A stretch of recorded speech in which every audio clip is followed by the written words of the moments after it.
Hello, hello, hello, everyone. Welcome, welcome, welcome. It is Thursday morning. We're shaking things up this week, coming to you in the morning time instead of the afternoon. And really looking forward to today's conversation as the energies are a little bit out there today. You may be feeling it. You may be feeling things ramping up. I think people are being triggered in these energies. So, how are you this morning?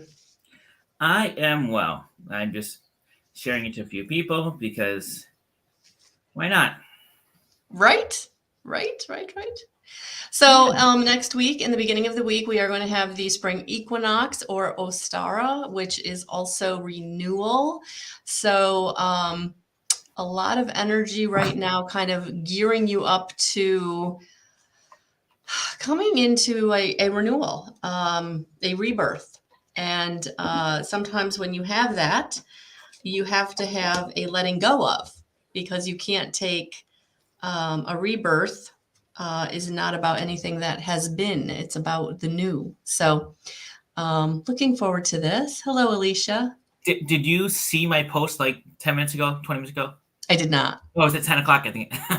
Okay. You just segued into my post. It was Great. interesting.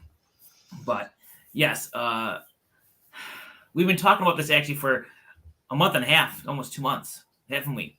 Yeah. What we were feeling in February, we all come into it's the new year, January, woohoo! But January is just a calendar year. It really builds up to around this time every year. February, January, just that, we're getting through it. The last of what we've had for last year, the end of the winter's coming in. You feel a little heavier. It's the colder. It's all that stuff that's coming out. But now it's like the spring revival. The spring comes up. The flowers start blooming. I know. I look out my window. I see snow everywhere. But there's a different type of energy. And this is, as you said there, it's time to release that which you've been holding on to and to just open yourself up to whatever has been in front of you for so long that you've just not noticed it.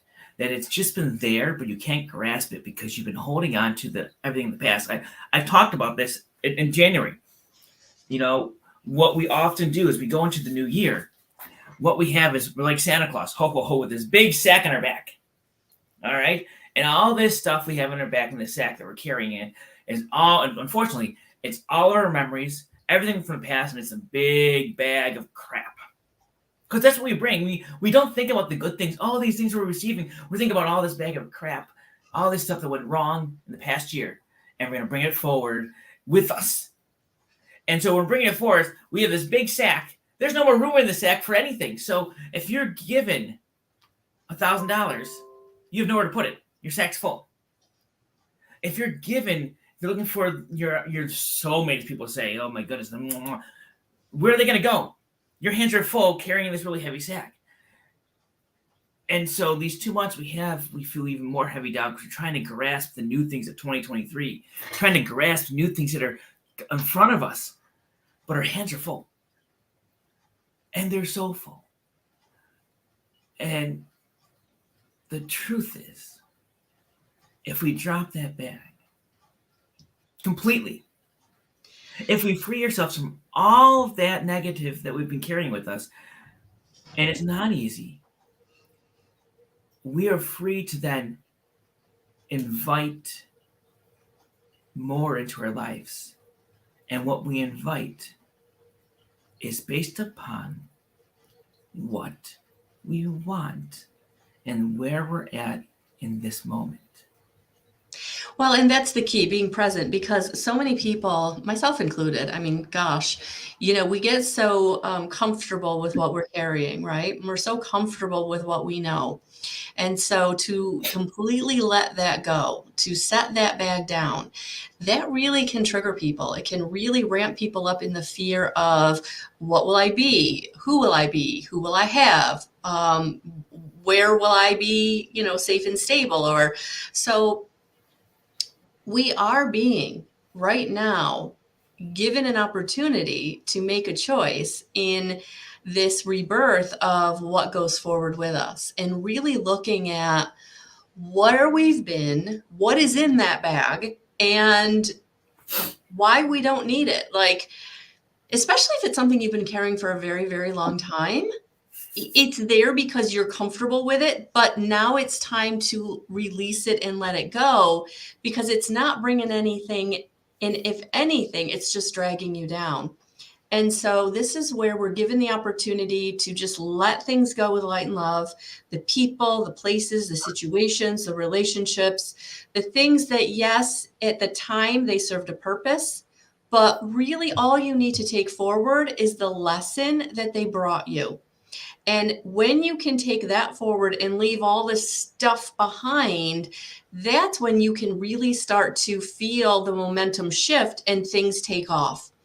And I feel like right now the energies are such that we can feel the it's almost like when you're revving the engine just before you kind of you release the brake, right? And you can feel the engine revving, but you're holding back on releasing the brake because you don't know how fast or how far you're going to go.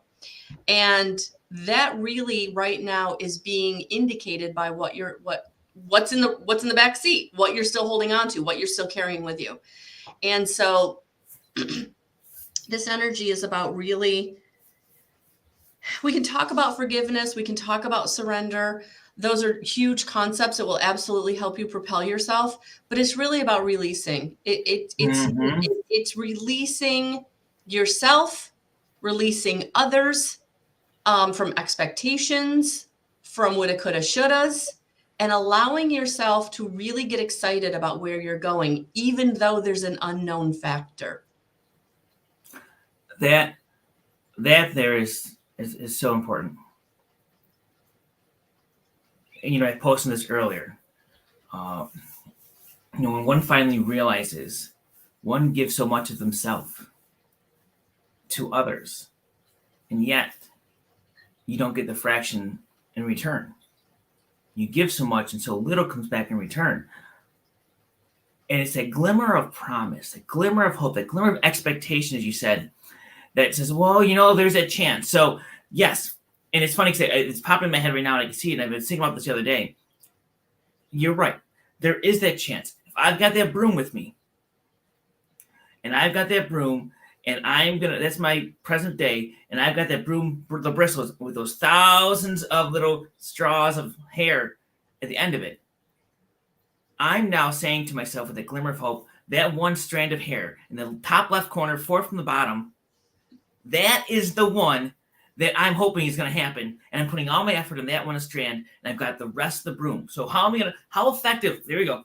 How effective is a broom if you're sweeping it with one hair compared to letting it all go and letting them see whatever's going to happen? Can that one hair be the one that turns into the broom handle? Absolutely, yes. But when you're focusing on that one hair, you're missing out on the actual job of sweeping the floor, and you're not picking anything up. And all right, oh my God, I love this analogy. You're not picking anything up because you're sweeping with a piece of hair. And so all the crap is staying with you. You're trying to clean your kitchen with this broom handle, with this one expectation coming for you.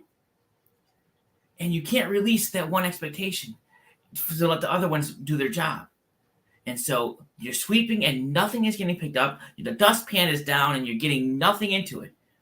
And so now your floor is staying filthy because you've not been able to release that one thing. Now, the glimmer of hope and the beauty of it all is if you release it, truly, if you release it, and it is meant to be,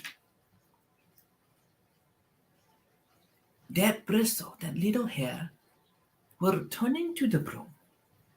And a whole new hairs, all new whatever straw is going to show up.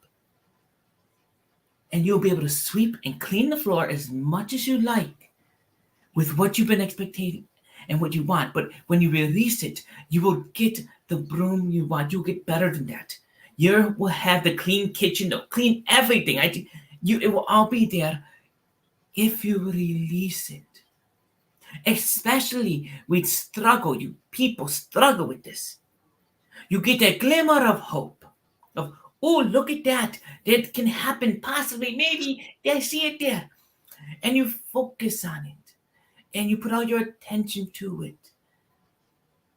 But if you really put the broom down and sat and looked at your floor, you would be like, holy creepy kumigachataro.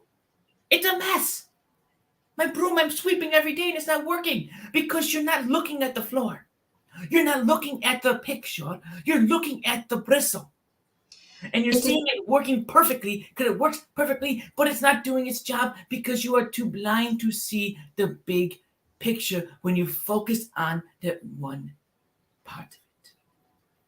We get attached. We get attached to that one bristle. We get attached to that one thing, that one idea. We get attached to this is the person that's going to make me happy, or this is the thing that's going to give me the resource. We get so attached to our own ideas that we don't allow the more to come in. We don't allow the opportunities to flow to us.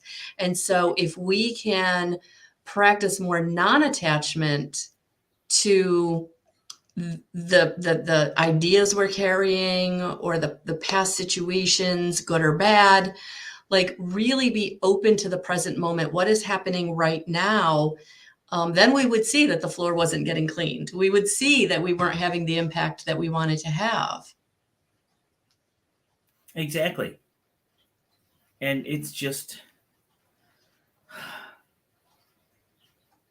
we all do this. Yeah. And I'm not sitting here saying, well, I am perfect. I never have. I posted that post today because I'm doing it myself, and now I posted. I sent a note to people. I'm like, I don't know what, but I've been waiting for this conversation for 12 hours. Oh, you don't like. I've known I've needed to have this talk with someone. I didn't know what I was going to say, didn't know what was going to come out, and I just knew something was going to come that I needed to hear and people needed to hear. And then just it. I mean, it's that. I mean, how simple is that? How simple is it? We all sweep. And when we sweep, we use the whole broom. But in our real lives, we don't. no.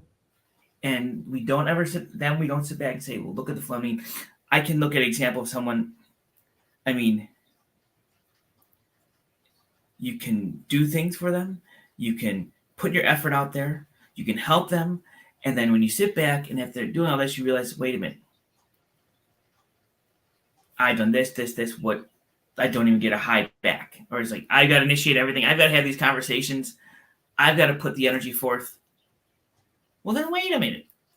Why am I focusing on that bristle? Why am I focusing on that? Let it be. And sweep. And just sweep. And you know what? It's also like sweep everything out of the way. I mean, think about it. The other part is when you're fully sweeping, you're sweeping out the crap and the stuff you don't need around you without even knowing it. You're picking up the trash and throwing it out. And so really, I don't know where I'm going anymore, but like that is just the way it should be. And we just miss it. We in our humanness get so caught up in I have to do this and I have to be this and I have to go there and I have to do this. And especially for those of us who are trying to help others, that we, sometimes we get so caught up in trying to do so much that we're not, number one, taking care of ourselves. And the other thing that I was hearing in that is if you're trying to help someone more than they're trying to help themselves. Yes, absolutely. Because I was just going to get to that. So think about that. All right, going back to this broom. You're trying to help someone. They're sweeping with one bristle, maybe two, maybe two. All right. So they're not picking anything up off the ground. The kitchen's getting dirty, and it's getting dirtier and getting dirtier. And they're like, well, why isn't the floor being cleaned? I'm using the broom. They don't realize you're using the broom with one hair, so nothing's happening. So what they then do is they throw the broom down, they sit up, and they turn to other vices. Like, well, then this is going to stay this way. I'm just going to give up and I'm going to go down. And you see this. This is when you start to see the depression, Mhm. the need for the drugs. And not like, I'm talking like medical drug. Hey, get help. The need for people to go to alcohol, to go to other things, to go to their vices, to whatever's made them comfortable in their life because they can't sweep their floor. They can't clean it because they're focused on one little thing instead of the whole bristle. Mm-hmm. And now they don't know how to even restart. It's like, do I need to just light a match to my life and restart completely? Do I need to buy a new house? What is it? And a lot of times it comes down to where you're at. And at that point, when you get there, sometimes it's just need to get knocked down, and then the superpower vac has to come in. Yeah. And that's like breaking you. Yeah. It's breaking you and bringing you to, all right, you felt all this. You got broken. We had to bring the superpower vac to clean up your floor. Here's the broom.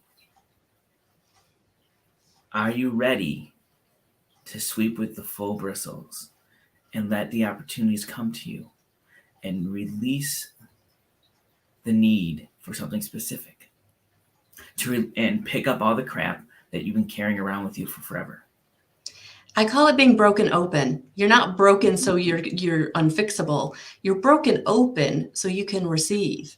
We get so tunnel focused, tunnel vision on I only can have this one thing, and you're missing all the stuff over here that wants to come in, but you're so focused tunnel vision in what I have to do this, I have to be this, I have to do it this way, this is how it has to show up, this is what I've got. And it's like, no, you don't have to do it, nothing. Sit down. I wish I could find this picture and I can visualize it. So my kids go to school. All right. I don't know what's up with this generation.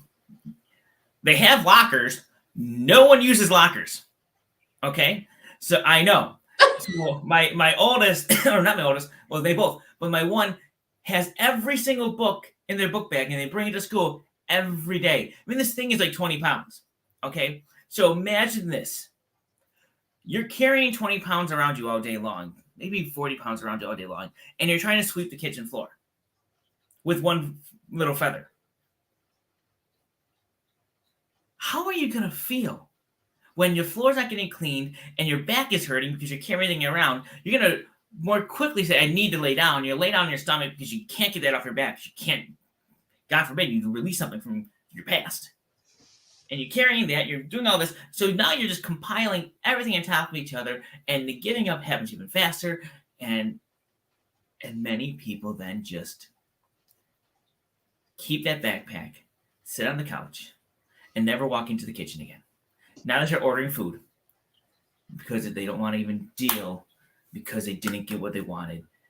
And now they've gone down and reverted to something else. See, too long to...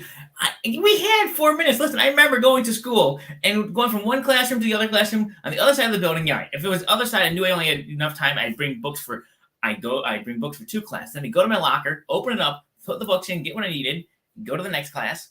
You get there with 10 seconds to spare. No one cared. And you didn't carry these backpacks around with you all day long now. But that's a microcosm of... All right, so think of that's a microcosm of what where we're at. We carry it all. We carry everything.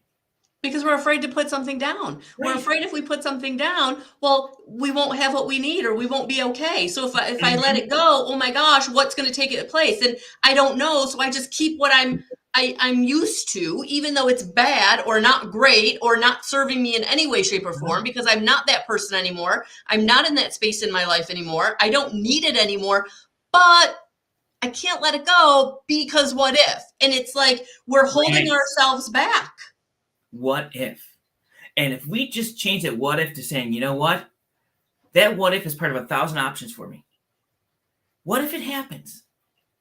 But if I let it all happen naturally, instead of trying to force that one piece of straw to pick up the floor, that might be it. Because and it's tough to think of this way, but as you grow and your hands move down the handle of the broom, whatever future you picked turns into the broom handle, and the other bristles change. You're always changing. Everything you do is changing your life. Every choice you make is changing the direction you're going, changing the bristles, changing the color. They're renewing them. And your handle gets renewed as every choice is made into the choice you've made in the now that you're in. But you're Yes, right. darling. Yes. We carry everything where we have that fear of missing out. FOMO. So let me take this in a little bit of a different direction. So I'm 10 to 15,000 feet in the air, and we're coming into a weather system, and it's white out. It is white out. You can't see anything. So I'm thinking, well, if I can't see out my window, the pilot can't see a damn thing either, right? So he's focused on his instruments and doing everything through instruments. So he's trusting his instruments to get us out of this weather system and back down to the ground. And all I could think of was, we don't know where we're going. We have an idea, the instruments have an idea of where we need to be, where our runway is, but it's faith. It's faith. It's faith in the instruments. It's faith in a higher power. It's faith that we're going to be okay. I never for one second was afraid, because I knew that we were going to be okay, because at the end of the day, it's faith. It's faith that says I can release what I need to release, because I'm going to have what I need when I need it. So maybe you can't see where you're going. Maybe you can't see what the opportunity is. Maybe you have no idea who's going to be there and putting their hand out to help you, right? But that's faith, and that's the surrender. Like, all we can do is stay positive. All we can do is stay in the moment. What is going on in this present moment right now? And what can I be grateful for? Right? So I was grateful that I was feeling, I was dry. I was in a contained situation. My seat was comfortable. I had a snack. I had a bottle of water, right? I had everything I needed in that moment. And I knew that we were going to get where we needed to go, because we were, in this being driven, right? So our lives are being driven. We're being guided by the instrumentation of our higher self. We're being guided by the instrumentation of our purpose, but we have to trust in it. We have to have the faith. There you go. No. There you go. I'm going to quote Cryon here. He said this about a month or so ago. It is not faith. Faith is different. Faith is a belief in something. It's trust. You said it there. It's trust. It's having that trust and hope. Hope is a conscious thing that you put out there. Trust is how you have that trust in yourself. It's not a faith, because a faith is very wishy-washy and can go up and down based upon your moods. But it's trust. It's having that trust in yourself, a trust in the instrumentation that it's going to work, because it's something that you firmly have. And it was, I'm not quoting perfectly, but he was adamant, let's not use the word faith. It's because it's not the same. It's not as powerful as this trust and this hope and belief in how we need to move forward with things. But it's trust. And you said it there at the end perfectly. Trusting in yourself. Trusting in your instrumentation. Your instrumentation. Mm-hmm. That you are right, that your gut instincts are right, that no matter what you do, if you just sweep with the whole broom and let what be will be, because you can only control how you react to things. So if you just let what be will be and sweep the floor and say, for my highest and greatest good, I'm for sure this kitchen floor is going to be clean. And that's basically, for my greatest highest good, the best outcome is going to come for me. What I want, it will happen because of the trust you have in your own instrumentation, your own self, your own guidance, your own tools, and the hope that you put out there in your guidance system. The fact that you're putting out your energy to putting for the highest and greatest good of what you want in your intention, and having the trust that it's going to come forth for you. Which is like that belief.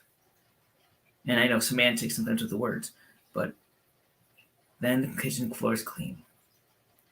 And then you're seeing this amazing thing happen. Who knows what it could be, but in 99% of the time, it's a whole lot better than you expected it to be. But we got to get over it. We got to get over and release whatever it is blocking us. I said this last week. I had a conversation with someone, and we were talking about our own abundance and how we were blocking ourselves in just weird ways, just by not acknowledging the fact of all that we've received already in our lives. Because I'm going to go back to it. We both, me and this person, were both in this way. We were giving in such a way that we were expecting a reciprocation in a similar form. Maybe from that person or however it was. Mm-hmm. And we weren't getting it. So what we were doing is we were fixated on that one straw, mm-hmm.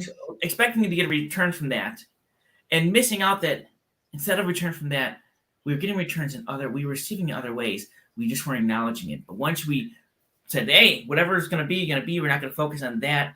I'm open to whatever's coming.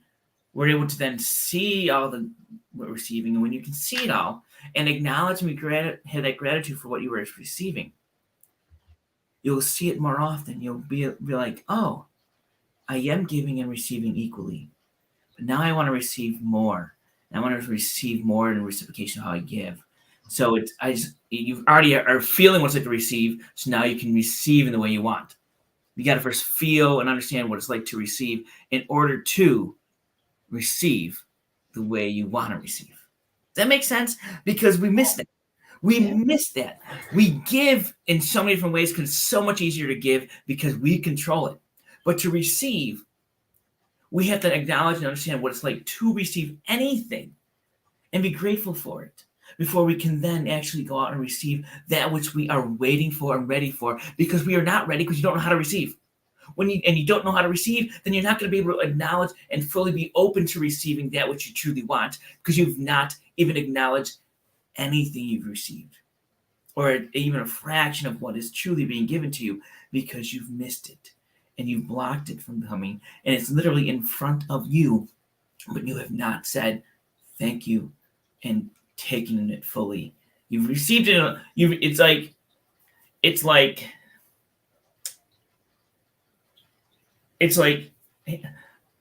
a raindrop falling on you. It just hits you. A little raindrop, but you're like, it's raindrop, no big deal. Where really it was like $1,000, and you're like, oh, I didn't realize I received this, because it was just a raindrop and a rainstorm coming down on you that you just, whatever, you shrugged it off. I mean, I couldn't think of another thing that says you receive it, but you don't acknowledge it, so you don't know you received it, and you're like, it's just there compared to, oh, I got this. This is what it's like to receive. Wow, it feels so good to receive. I would love to receive more. And this is what it feels like to receive. And all of a sudden, you know what it feels like to receive. And you have the good feeling of what it feels like. You're building that intention. You're putting that thought of what it's like to receive with the feelings of what it's like to receive, and the emotions that are going out there of what it's like to receive. And you receive more because you want it, and you are showing it you can receive. But we don't do that. We're like, oh, I give and I give. And everyone does this. I give to everyone because we know how to give, because it's something we do. We just don't know how to receive and acknowledge it. I'm repeating myself, so I'm going to stop. No, that's okay, because I think you hit the nail on the head. It's so much easier to give. It's so much easier to say, hey, let me help you, because it takes you out of your stuff, right? But when you're receiving, it's like you've got to sit in your stuff. You've got to sit in your moment, and then you have to accept it. And for many of us who are the people pleaser, who have been the beneficial one because that kept us safe and stable, it goes back to trauma response, right? Receiving can be very uncomfortable. And it's something that we have to practice. It's something we have to get comfortable with. And it's definitely a very easy way where we can block ourselves, because it doesn't feel safe. It doesn't feel safe to receive. It doesn't feel safe to be the one that you're being given to and helped, because that's not the role that was your normal. It's not the role that was your early experiences. And so this is where you have to retrain yourself and sit down with yourself and say, okay, I'm grateful for what I'm receiving and everything. And then as you're grateful for the little things you're receiving, the big things become more able to come into your experience because you're not blocking them. It's practice. So, so here's a weird thing that we're experiencing. This is the first time we're doing this live. We're using StreamYard, right? And Yes. StreamYard, this is the first time I can now share it out at the same time. And so what I'm realizing is, like, for example, my Facebook page, we can't see the comments from my Facebook page. So, like, Oh. Sheila is saying right on, trust, hope, believe, your power. Oh. Cynthia is saying yes, yes, trust. Oh, cool. Sheila is saying go within and ask. You have the power. It's about your intention and placing it out into the energy and field and allowing it to be received and manifest for your highest good and, of course, the highest healing. And so, good morning, Ellie. Good morning, Cynthia. Good morning, Ted. Just so I can see you all here on this one. It's weird that you can't all connect with each other, but it's good that we can connect. Period. Yes. No, that's awesome. Yes. So StreamYard came out with a new feature where the guests could now share it out. And Dr. Thomas has been asking me for a while, like, how can we do that? And I was like, I don't think we can. And then when I got that notification this week, I was like, yay. So yes, this is awesome. And, Sheila then goes here with, yes, in the IET Masterclass, this is what you learn: to receive, give and receive. It's part of standing in your own magnificent. And so I've not taken IET. You obviously are an IET master. So does Sheila. You guys teach it, all that stuff. And I'm like, it's coming. But I love that. I love how I told you. I told you coming into this was going to be good. I seriously was like, I've been doing my talks, and this month has been on low vibrations. And I should have thought, I've been putting protection up every time. I don't do protection, but I've been putting it up every time I do one of those lives because but I knew, like, I needed the change. I needed that change in conversation to get away from that because what I talked about, but it's so true. We are all, and so many of us are carrying that kid's backpack with all their skulls and those heavy textbooks because we used to have heavy textbooks. Yeah. We're carrying them on our backs all day long as we try to clean our kitchen floor with a broom with maybe one bristle on it because it's all we're focused on. We want one thing to happen and want to happen a certain way. And if we could take off that backpack or even take most of it out of it, because the truth is, I go back to the journey home. I love this part of the journey home. In the journey home, Michael Thomas is on this journey and he's carrying with him his prized possessions, his books he used to read, his family photo albums. And the storm hits. He can't make it to shelter because, bam, he's on the ground in the storm and the thing chasing him is about to get on top of him. But all of a sudden, the wind blows off the one. You can hear the books rustling and being destroyed in the storm. And then his pictures, all his family albums, because his family had all passed, fell away. He couldn't hold on to them anymore. And he goes and asks the angels, why is this happening? These are my possessions. And the angel says to him, Michael Thomas of pure intent, tell me about the time. And he starts telling the story about the picture. And in the description, in that memory of that picture, it's already been burned inside his soul. It's already been burned inside himself. And he's able to recollect more than what the picture would show and feel it and have. And he goes, you see, Michael Thomas, everything you have, everything you've been carrying, especially the good, you don't need to carry it because it will come back to you when you need it, if you need it, whether it's a lesson, whether it's a love, whether it's a memory you want to reflect on. But you can let it all go because it's already within you. You've already passed that point. And you are now moving forward. Not living here. You're moving forward. And from this moment on, your future is about what you're doing now. And if you are going to base your future and base your tomorrow on what your past is holding on to you, You're going to relive this moment day in and day out, day in and day out, because you're going to constantly go back to the same thing. Why did this happen 10 years ago? How could I stop this from happening 6 months ago? What could I have done differently yesterday? And tomorrow's going to come. And you have not decided how you want to live tomorrow. You decided how you want tomorrow to be like yesterday. And you're no longer creating. You're actually, what you're doing at that point is you're letting your ego push you.